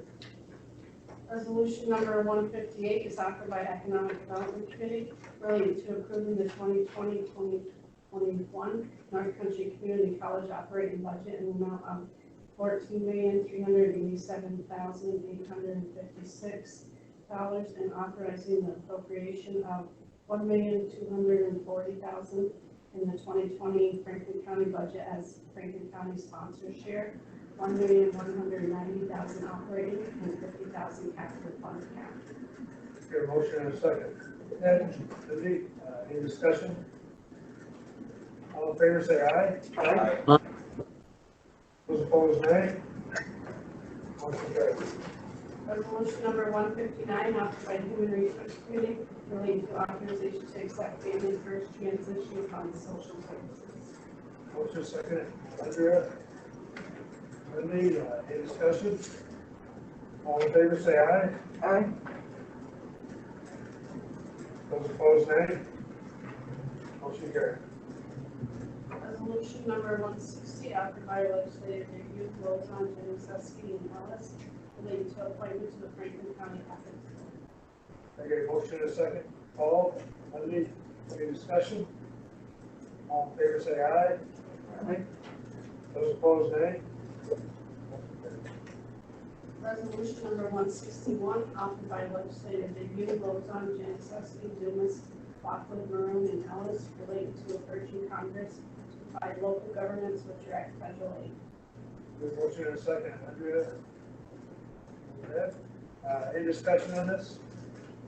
This is what's gonna keep us afloat. This is what needs to come from the local governments. We need this, or we made it through this year, but next year we're really gonna be hurting. And we're not the only county in this boat. We're all in this boat. It's been a rough year for everybody. It's really important that this happens. All in favor, say aye. Aye. Aye. Those opposed, nay. Motion carries. Resolution number 162, offered by the Economic Development Committee, relating to appointments to the Franklin County Tourist Advisory Committee. Get a motion in a second. Okay. Paul? All in favor? Don, Yes. I have a question. How many, after these three, how many openings are there? There's one and it's for, what was it, do you know? Tupper Lake. It should be it's in the Tupper Lake Is area. that the for, Dona, is that the Dona position? Yes. Yes. Yes. No, I think we're fine with the Tupper Lake. We're because- fine with Tupper Lake, Stephanie Radcliffe from up there, the Wild Center. Oh, we have Stephanie from the Wild Center right now? I know, but we had two at one time. Correct. I think. So is there still an opening? That's what I want to know right at the minute. John Madden or somebody? It's for a restaurant retailer. There's going to be, Paul, I think. but if you- It's in the same category where Brian is. It's in where. Restaurant Restaurant, recreation, retail. is that where it is? I No, don't have. restaurant, restaurant and retail. Okay, We should have. we There should is have one that more on position the that we wall. haven't filled. This morning. Yeah, okay. and it's, can't find anybody to fit in that category too. It's hard. It's one of the harder ones. And I don't. We have one for retail restaurant, Retail restaurant? Yeah. because Jacob Kippingen will be for accommodation. Yes. Camping will be Crystal Fletcher, and agricultural will be Dan Prairie. Well, my question, I guess, is how many do we have in the north versus in the south? Does anybody know? You know, I can. Well, you have have William Stephanie Radcliffe Feinberg. from from the southern end, and Wayne Feinberg. Brian Feinberg from Brian Southern End, McDonald and Brian and, McDonald. Jay Kipping, Okay, right? thank you. Jay, Pete, and Stephanie, so, oh, and Rick right now. Okay, thank you. Rick's done. So right now, the Fletcher, Crystal Fletcher will replace Gil Paddock, right? Yes. Right, his term has expired. And then, Jake Kipping will be the one vacant spot that's been vacant. Correct. He has the hotel center now? Yes. And that's And Dan flashing. Prairie's replacing Sean, right, from Ag. Ag. From Ag and, Doing ag, Ag yeah. and Industry. Yeah, ag and industry, yeah, or industry and. That other was things. Sean. That was empty though for a while. Yes. Okay, thank you. Yeah, thank you. Any more discussion? All in favor, say aye.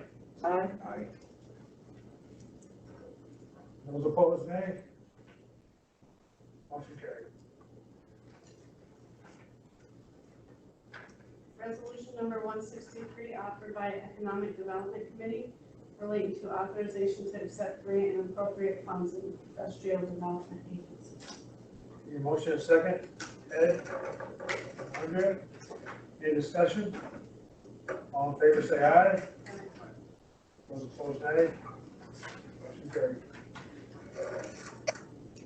Resolution number 164, offered by Economic Development Committee, relating to setting public hearing date on Franklin County Agriculture District. You get a motion and a second. Ed? Renee? Second. Call, you can take call. Any discussion? All in favor, say aye. Aye. Aye. Those opposed, nay. Motion carried. Okay, so the next resolution is, didn't make time requirement, so it needs to go offered without objection. It's resolution number 165, offered by Human Resource Committee relating to authorization to accept funding from New York State Association of County Health Officials Public Health Services. Motion and a second. Andrea and Lindy, any discussion? That's what we discussed earlier with Katie. Yep. All in favor, say aye. Aye. Aye. Aye. Those opposed, nay. Motion carried. This resolution didn't make the time requirements either, so it needs to be offered without objection. It's resolution number 166, offered by Public Safety Committee relating to authorization to accept grant emergency services. Motion and a second. Lindy and Andrea, any discussion? All in favor, say aye. Aye. Aye. Those opposed, nay. Motion carried. And the next resolution will be offered from the floor, so it will need to go without objection. It's resolution number 167, offered by Human Resource Committee relating to authorization to create and fill positions in social services. Andrea, Ed, any discussion? All in favor, say aye. Aye. Those opposed, nay. Motion carried. Anything else? I have a request for payment of compensatory time and vacation time for transportation. For vacation time to be paid out of 125 hours and comp time of 0.38. Good. It's transported falls area. Sorry. Just say yes. Vacation payout. Vacation payout for somebody that Got done for public transportation. everybody okay with that? Or Yes. it's within the funds that we have, so, Yeah. okay? And I have a request to fill from Office of the Agent for one community service aid to help with the heat applications. And that's something that happens every year, yeah. Everybody okay with that? Yes.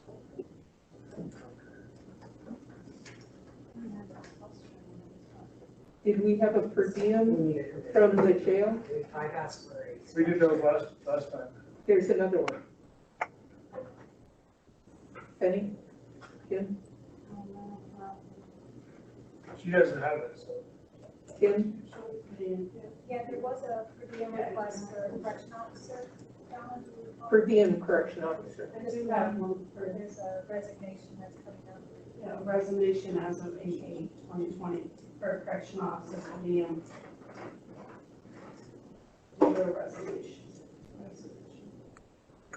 Do you want to? And this would be with the understanding that it would be 1,000 hours. within Right, a- it's in their contract, yeah.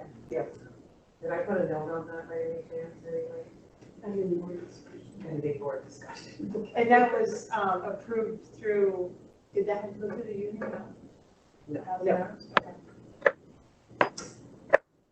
Per diem, sir. Not union, Yeah. okay. Yeah, they actually get covered by the union. Oh, they are. They can pay union dues. We haven't heard any complaints from the union on that limitation that's been put on. Okay. And the memorandum said NACO per diem positions moving forward, so I would assume if you wanted a variance from the 1,000-hour limit, you would then put a note on that, but, and you can say per memo of 1,000-hour limit or something. Does anybody have any problem with that? Okay. Is that all we got? I mean, I have a list, but Okay. I don't know. Want me to? You got a list of things that. I'd like to mention anyhow. Yeah, go ahead. Go ahead. So as we move forward and we hear about schools reopening across Franklin County and the plans looking different, based on school, right? The governor just said, schools do what you think is right. I did want to talk about, us considering putting a plan together, to share with the union, around some flexible work schedules to assist, employees that maybe have, children at home, that it might look different. So, and I have had a conversation with the UPSU union representative and said, you know, we're not getting into overtime, but if we can accommodate somebody's schedule instead of 8 to 4 to 7 to 3, you know, some flexible hours, I'd like to put a proposal together for the board for consideration. That's basically COVID-19 related. I just think that, you know, we want employees to be able to come to work but also not worry about, you know, we can do the best that we can, right, to support them, to minimize their stress around this. So I just wanted to and I know Michelle Overhill through DSS, who is our largest employer as far as our division goes, has put out a survey to ask parents their feedback. So I'm waiting for that to come back because I figure that'd be a real good benchmark around it. But I just wanted to mention that we're having those conversations. But it's good support for the employees too. I mean, It is, I mean, you know, if you don't have childcare after, you know, if school's closing at 1:30, then and you know, and I did stress to the union, we're gonna look at, hopefully something flexible, but we do need people to be working somehow their 7 hours a day or using their benefit time, just like we would now. But the hours of operation for them might look differently. And when COVID hit, we set a lot of people up to work remotely. And so for those that did a really good job with that, sometimes you got more productivity out of them. And for those that struggled with that, we address that on a per person basis. So, And we know how many departments and individuals need help with assistance with their children. Yeah. I mean, and you know, so I wanted to say that those. But it'd be like a trial basis to see how it works out. If it doesn't work out, we have to go back. If it Well, didn't work. yeah, it'll be fluid and we'll change as we need to. Yeah, at some point, you know, as we're preparing the budget for 2021, everything is really tight. Revenues are much less than, we're seeing, you know, less revenues for sure. So, you know, I'll come back and present to you some ideas. Right now, you know, there is a purchasing freeze for non-essential. There's no out-of-county travel. We you know, cut the ability to go to non-mandatory conferences, so and training. So we'll probably be looking at some of that for next year as well. I mentioned to Katie, I do think we need to be thinking that, you know, as all the schools are reopening, the impact that could have on our testing, on our contact tracing capabilities, on, you know, our hospital capacity, and all of those things that we monitor through the metrics. And then also the availability of PPE. So that's a concern. One school that opened up in, I think it was Georgia, within 2 weeks had 900 students on contact tracing, on quarantine. So besides just the people that are in the schools, they all have extended families, so, you know, so that was on my list. Was there going to be any discussion on the tourism contract today? Yeah. Disaster. Okay. Helpful. And then, there's been some discussion around, Kim, you can help me out here, but basically, exempt employees and time and leave, and so a policy around that I'll be circulating, and I've had some, there's some confusion around that, but the time and leave attendance policy, for exempt employees was a result of an audit when I was hired in February of 15, 2 audits had occurred before I had arrived, and I had to do plan of corrective actions around those. It was an IRS audit and it was a state comptroller audit of our time and attendance. And so I'm just, you know, Kim and I have pulled that out. We'll be circulating it for review, and you can decide if you'd like to make any changes moving forward. But for right now, that is the policy, and I'll be sending that out to departments for their information, just so they can review it. And I'd also, my team in my office, we're reviewing the procurement policy, and we'll be coming in the next, to the administrative team, requesting a committee meeting to maybe make some changes around that too. It's been a couple of years. We usually, every few years, we update that and make a few recommendations for your consideration. We talked about snow and ice, and we do still have that request for someone to move into the union that we need to circle back on at some point and make a decision on that. So, that's what I have today. Do you have anything for me specifically? Is there any? Yes. I've looked at some of the budget things that have come through, and I'd like to know what they talk about. At least I'm looking at one as an example, soil and water. They talk about what they proposed for 2021 and their reductions, but I'd like to see how it compares to last year's. Do you know what I mean? Yeah. Because it's nice to compare what they're talking about this year, but that's a different figure than where they were last year. I want to know if they're higher than last year or if they're holding the line with last year, not what they proposed for this year and then what you had them cut back. That doesn't help us compared to last year's budget. I didn't ask anybody in my letter to specifically cut back 20%. I basically said that Franklin County is anticipating a 20% reduction in state revenue. So they took that and applied a 20% reduction. So, and then that's what I've asked county departments. Right, but that doesn't tell us. Right. It shows what they've cut from this proposed budget, but we've got to know what it was versus last year to know where our increases are going to be, you know? Yeah, I'll get that, and I also, and I actually, just, yesterday created a spreadsheet of what those departments, that are outside of the county have requested, and then Okay. I have put some figures in the budget, but I'll be sending that, Okay. for review for your input as well on that. There may need to be some additional cuts. Yes, Yeah. yes.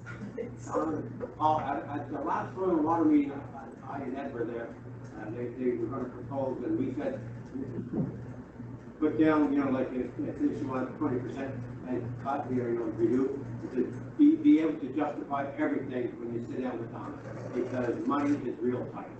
Well, and it'd be interesting to know what kinds of reserves there are as well, because, there's all kinds of discussions to be had. When you look down through the appropriations versus the revenue, it didn't match up at the end. You know what I mean? There's going to be a deficit there. Then you get looking through there, and there's all kinds of things that were in there that weren't in the budget. Other grants and things like that. Yeah. So I mean, It's nice to have a comparison with policy. Yeah, I'll get that. she's very good about. She'll come. And perhaps, for example, really asking if some of those spendings could be delayed.